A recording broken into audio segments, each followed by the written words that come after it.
होता है। एक बकरी चराने वाला था, जंगल पहुंचा,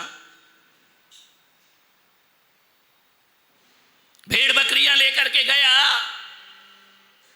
अप्रैल मई जून की गर्मी, भेड़ जल्दी से समेटता हूं कहानी, ज्यादा लंबा करूंगा तो देखो अपना भी जुगाड़ देखना है।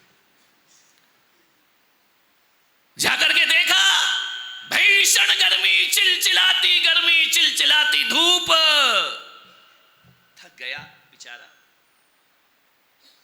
जाकर के भेड़ चरा रहा था और एक पेड़ के नीचे आराम से ठंडी शीतल हवा में बैठ गया।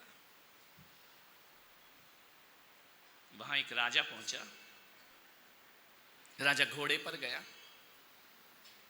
राजा घोड़े पर गया। जैसे ही राजा घोड़े पर गया, वो घोड़ा टेढ़ा टेढ़ा चलता था। अभी महामंत्री जी ने कहा कि पूरा टेढ़ा चल के अब सीधा सीधा प्रवचन पे चलते हैं। पहले तो टेढ़ा चला दिया, इधर दीप जलाओ, इधर पांव धो, उधर। जब पूरा टेढ़ा चल लिया, अब सीधे सीधे महाराज के पास चलते। महामंत्री जी की कला बहुत है यार, चुन के बनाया महामंत्री। तो मैं तो कह रहा मेरे संग में भर्ती कर दो इनको। सभी महाराज ले जाते हैं, क्या करें, चीज बड़ी है मस्त मस्त। राजा का घोड़ा टेढ़ा टेढ़ा चलता था, वक्र गति का घोड़ा था, तिरछी गति का घोड़ा था। राजा बैठ के गया, जाना उसको कहीं था, घोड़ा उसको जंगल में ले गया। जंगल में ले गया, शतरंज में घोड़ा ढाई घर चलता है ना, तिरछा तिरछा चला, जंगल चला गया। अब राजा तो भटक गया जंगल में, प्यास लगी, पानी चाहिए, पानी पानी पानी, मिलने का नाम नहीं ले रहा। चिलचिलाती धूप है, कंठ सूख रहे हैं, प्राण कंठगत हो गए, पानी की एक बूंद नहीं है। राजा ने कहा कोई मुझे पानी पिलाओ। गर्जना की, खंडरों से आवाज टकराई और लौट कर वापिस। ये कोई तुम्हारा राज दरबार थोड़ी है कि चुटकी बजा और पानी तैयार हो। ये जंगल का राजा है, ध्यान रखना, ये जंगल है। उसने कहा मुझे कोई पानी पिलाओ, मेरे प्राण सूख रहे हैं, मुंह से झाग निकल रहा है, कोई भी पानी पिलाने वाला नहीं मिला। ध्यान रखना बांसवाड़ा वालों, आपसे निवेदन करता हूं कि जब तक तुम्हारे यहाँ पानी आ रहा है, माही की कृपा है, तब तक तुम्हें पानी की कीमत नहीं है। लेकिन जिस दिन सूखा पड़ता है, उस दिन एक एक बूंद पानी की कीमत क्या होती है आदमी को बाद में पता पड़ता है। जब तक हमारे पास सद्भाव है, तब तक उसकी हमें कीमत नहीं होती है। जब अभाव होता है तब समझ में आता है। जब तक माँ बाप जिंदा है हम उनकी कद्र नहीं करते हैं, लेकिन जब वो चले जाते हैं हम उनकी यादों में फूलों की माला चढ़ा। जीते जी किसी की कद्र नहीं होती, ध्यान रखना। जीते जी कौन किसको पूछता, गला भी काट के दे दो तो कह देंगे हाँ उसको तो मरना ही था, उसकी तो आई गई थी, उसने कौन सा बड़ा काम कर दिया। ये भारत देश है, यहाँ आदमी मरने के बाद महान हो जाया करता है, जीते जी तो कोई महान नहीं होता है। वो राजा ने कहा कोई मुझे पानी पिला दे। क्या देखा, पेड़ के नीचे एक चरवाहा, उसके पास एक मटकी है। राजा को आशा की किरण दिखी। राजा ने कहा ओ चरवाहे, 2 अंजलि पानी मेरे कंठ को तृप्त करो। उसने कहा महाराज आप इस जंगल में, आपकी तो बड़ी तानाशाही, बड़ा राजसी ठाट बाट है, आप हमसे पानी मांग रहे हैं। राजा ने कहा ये वक्त है, कभी नाव पानी में तो कभी नाव में पानी हो जाता है, वक्त है, समय है। महाराज पानी तो है मेरी मटकी में, तो पिला दो मुझे, देर मत करो। बोले महाराज बहुत दिन बाद ये राजनेता फंसा है अपने चंगुल में, वो भी बांसवाड़ी का रहा होगा, ऐसे कैसे पिला दो, इधर आओ पहले साइड में लेन देन करो। बोले क्या? बोले ऐसे कैसे पानी पिला दूंगा। बोले क्यों? बोले महाराज ये बताओ पानी के बदले मुझे क्या मिलेगा। अपनी समाज ही ऐसी है, क्या कर सकते, प्रॉफिट क्या है, लॉस क्या है। राजा ने कहा यार तू ज्यादा वक्त बर्बाद मत कर, तुझे जो चाहिए ले लेना, लेकिन मुझे 1 गिलास पानी पिला दे। उसने कहा नहीं महाराज फाइनल करो, हम में नेताओं का कोई भरोसा नहीं है, आज हाँ है कल नहीं, नेताओं पर तो विश्वास ही नहीं है। तुम बताओ, नहीं महावीर की तरफ मत देखो,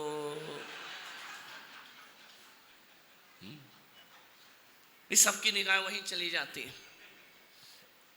लेकिन वो ऐसे नहीं है, पिला देते हैं, पानी मांगो तो।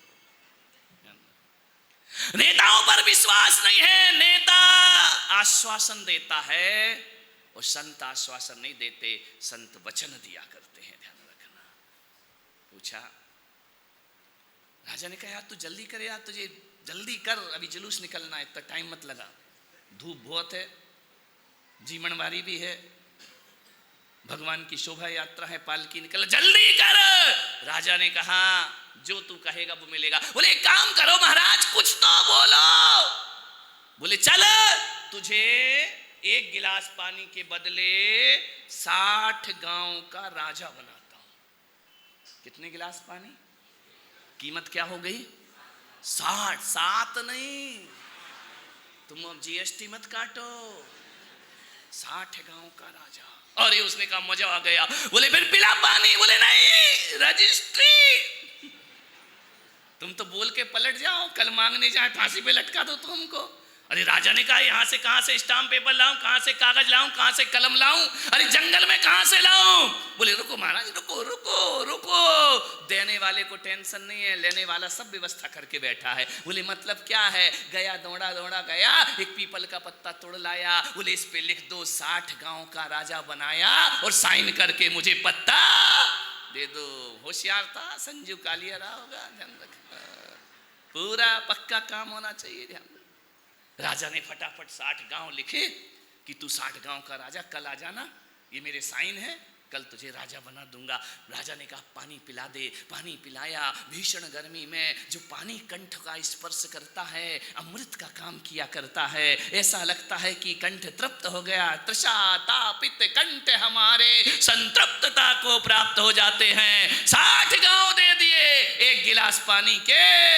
ध्यान रखना, जो चीजें फ्री में मिलती हैं वो बहुत महंगी होती हैं, ध्यान रखना, और जो पैसों में मिलती हैं वो बहुत सस्ती हुआ करती हैं। हवा फ्री में मिलती है, लेकिन जब वेंटिलेटर लगता है तब बहुत महंगी हो जाया करती है। पानी फ्री में मिलता है, जब लेवल नीचे गिर जाता है वाटर का तब पता पड़ता है पानी कितना महंगा है। ध्यान रखना, आपसे मेरा निवेदन कर रहा हूं, इस शरीर भी फ्री में मिला है, लेकिन जब इसका दुरुपयोग होता है तब पता चलता है जीवन हमने बेकार गंवा दिया। राजा ने कहा पानी पिया फटाफट, 60 पी गया। बोले एक गिलास और पिला। अरे उसने कहा पी लो भाई, 60 गांव। राजा पानी पिया, घोड़े की रकाब में एड़ लगाई, भागा तूफान की तरह घोड़ा, धुआं पूरी धूल उड़ाते हुए। अब ये लकड़हारा सोचा यार हो गई अपनी बल्ले बल्ले, कल से तो अपन 60 गांव के राजा हैं। बहुत मेरी पत्नी जिल्लत की जिंदगी जी ली, कल से रानी बन के रहेगी। मेरे बच्चे अब नहीं पढ़ेंगे गवर्नमेंट स्कूल में, कॉन्वेंट में जाएंगे। राजा के बच्चे हैं, अप्सराएं आएंगी, ये लो पानी शरबत, क्या चाहिए महाराज आदेश करो। उसने सोचा, सब भेड़ों को कहा भागो, अब जिंदगी खत्म, कोई भेड़ें नहीं चराऊंगा आज के बाद में। सारी भेड़ों को खदेड़ दिया, भगा दिया, सारी भेड़ें भग गई। अब हुआ क्या, जो सुराही थी, अरे फेंको इसको, कल से सोने का गिलास और सोने का कलश होगा। बड़े आराम से उसने सोचा यार कल है, अब एक रात बाकी है, चलो इस आम के पेड़ के नीचे रात गुजार लेते हैं, इस आम के पेड़ के नीचे थोड़ा विश्राम कर लेते हैं। थोड़ा सो गया, 12 बजे सोया, 4 बजे उठा। देखते हैं कि चलो अब तो बस एक रात की बात है, कल से अपन राजा बन जाएंगे। चलो उठाया, देखा तो भेड़ तो सब गायब है, मटकी है तो फूटी पड़ी है, पानी बिखर गया है। उसने कहा यार चलो पत्ता उठा और चले चलते हैं। चारों तरफ देखा, पसीना पसीना हो गया, पत्ता गायब। तकदीर तो देखो, पत्ता गायब। अरे उसने कहा पत्ता कहां गया? भेड़ भी गई और पत्ता भी गए, पत्ता कहाँ गया, इधर देखा उधर देखा ऊपर नीचे सब जगह देखा, पत्ता कहाँ पत्ता कहाँ पत्ता कहाँ। थोड़ी देर बाद क्या देखता है, एक बकरी मैं करते हुए सारा पत्ता चबा करके खा गई। उसने कहा धत तेरा सत्यानाश हो। बोले अब बकरी क्या जाने कि ये पीपल का पत्ता है या 60 गांव का पट्टा है, उसे क्या मालूम। वो तो बात मन की मन में रह गई और 60 गांव का पट्टा बकरी खा गई। उठ मूरख रुदन मचाया, सपने में राजपद पाया। ध्यान रखना, जिंदगी ऐसी ही है मान्यवर। आपसे आग्रह है, हमें भी परमात्मा ने, सुमतिनाथ भगवान ने केवल ज्ञान का पट्टा बांध करके धरती पर भेजा था, लेकिन हम मोह की नींद में ऐसे सोते हैं कि मौत की बकरी आती है और हमारा पत्ता चढ़ करके चली जाती है।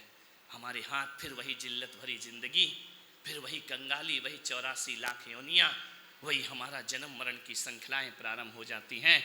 मान्यवर, आपसे इतना निवेदन कर रहा हूं बड़ी विनम्रता के साथ, इतना ही आपसे कह रहा हूं,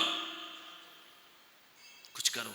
मरने से पहले बच्चों को वसीयत दो, विरासत दो, रजिस्ट्री करो या नहीं करो, धर्म में अपनी रजिस्ट्री आदमी को जरूर कराना चाहिए, क्योंकि ये कुछ भी साथ जाने वाले नहीं हैं।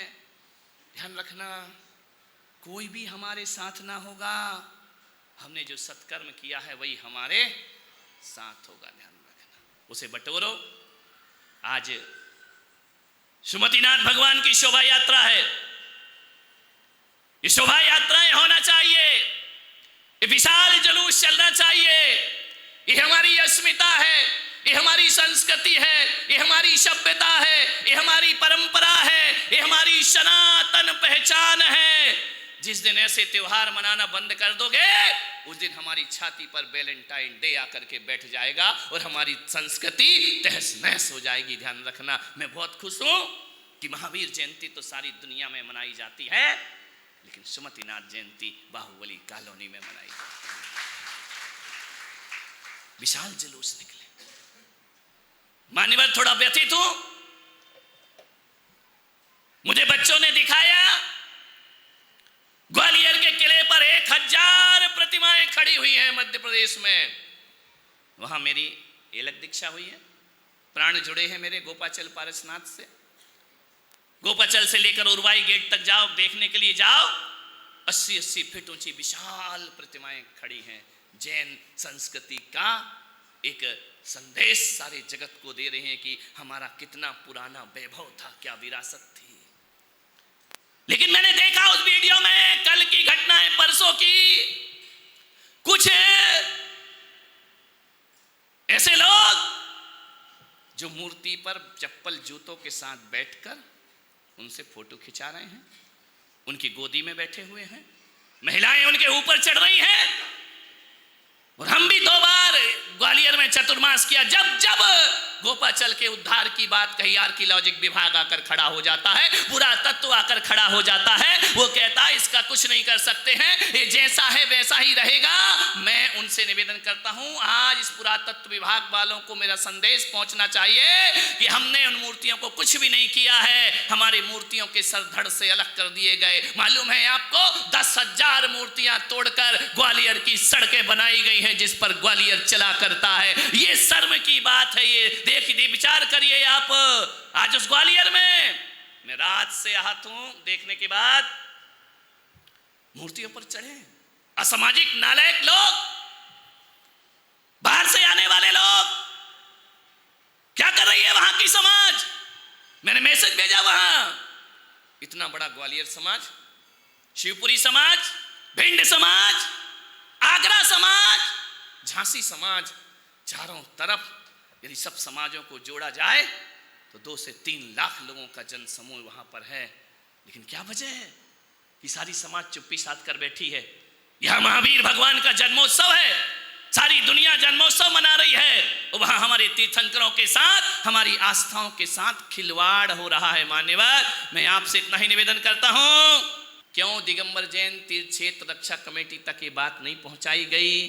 देख रहे हैं वहां से पानी सीपेज हो रहा है, मूर्तियों पर काई लग रही है, शैवाल लग रहा है। ध्यान रखिए मान्यवर, मैं आपसे मेरा संदेश ग्वालियर में पहुंचना चाहिए कि महावीर जयंती पर इस तरह की बदसलूकी हमारी मूर्तियों पर होगी तो वो हम कभी बर्दाश्त करने वाले लोग नहीं है। ध्यान रखना, एक ने हमारी मूर्तियों के सर तोड़ दिए, दूसरा पुरातत्व नाम का एक डिपार्टमेंट हमारी आस्थाओं को तोड़ने का प्रयास कर रहा। मैं इतना चाहता हूं कि ग्वालियर के आसपास की समाज एकजुट होकर के जितनी भी गुफाएं पूरे ग्वालियर में हैं सब में लोहे के दरवाजे लगना चाहिए ताकि कोई भी अंदर प्रवेश ना कर सके, मूर्तियों को छू ना सके।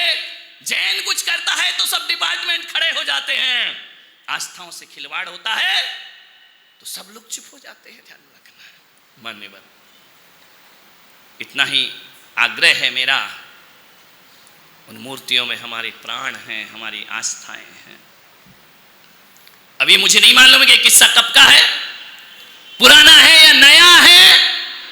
कलेक्टर को ज्ञापन सौंपा है समाज ने, अकेले ज्ञापन सौंपने से कुछ नहीं होगा, सबकी समाधान उचित समाधान होना चाहिए। हमें मालूम है हम एक अंगुली भी मूर्ति की जोड़े तो हमें जोड़ने नहीं दिया जाता है, तो फिर मूर्तियों के साथ खिलवाड़ भी नहीं होना चाहिए। ध्यान रखना, विशाल कभी ग्वालियर जाना, विशाल मूर्तियों के दर्शन करना। मान्यवर, आवाज उठना चाहिए जब भी कहीं कुछ हो। हम चुप रहेंगे तो हमें सताया जाएगा, लूटा जाएगा, हमारी संस्कृति को नष्ट भ्रष्ट किया जाएगा। मुगलों ने लूटा, मूर्तियों के सर तोड़े, आज हमारी आस्थाओं से खिलवाड़ हो रहा है। मैं यही संदेश देने के लिए विशेष रूप से प्रवचन करने यहाँ नहीं आया। ये सब क्लिपिंग जाएगी, ग्वालियर में पहुँचेगी, समाज में जन जागरण होगा, समाज जागरूक होगी और अपनी संस्कृति और अपने धर्म की रक्षा करना हम संतों का भी कर्तव्य है और श्रावकों का भी कर्तव्य हुआ करता है। ध्यान रखिए, अभी सब लोग सुमतिनाथ भगवान के 4 कल्याणक हम यहाँ मना रहे हैं। भव्य उनका अभिषेक हुआ, ध्वजा आकाश में चढ़ाई गई। कल हमारे महेंद्र भाई आए ध्वजा लेकर, वो लाल सफ़ेद सी, मैंने कहा क्या चढ़ा रहे हो, चिंदी चोरों जैसे, यार अच्छी चढ़ाओ ढंग की ध्वजा, फिर महंगी ध्वजा। महेंद्र जी बोले वो उलझ जाती है। अरे उलझे चाहे नहीं उलझे, एक बात बताओ, जब से मंदिर बना है समाज में धर्म बढ़ा है या कम हुआ है? आपसे पूछना चाहता हूँ, बड़ा है ना, भक्तों की संख्या बढ़ी है, अभिषेक करने वालों की संख्या बढ़ी है ना, धन धान्य से परिपूर्ण हुए हो ना। जब से प्रतिष्ठा हुई 16 साल पहले की बाहुबली कॉलोनी और आज की बाहुबली कॉलोनी में जमीन आसमान के अंतर है। ये सुमतिनाथ भगवान का आशीर्वाद है। क्या होगा उलझने फुलझने, कुछ नहीं होता है। ध्यान रखना, मंदिर की तरक्की हो रही है, मंदिर का विस्तार हो रहा है, छोटी सी जमीन बड़ी हो गई और एक जमीन ले ली, अब और क्या चाहिए रे बांसवाड़ा वालों, काहे को उलझ रहे हो, ध्वजा में पागल हो। ध्यान रखना, और इससे ज्यादा क्या चाहिए कि रोज भगवान क्या सोने की ईंटें बरसाए तुम्हारे मंदिर में। ध्यान रखिए, इतना तो सब कुछ कर दिया।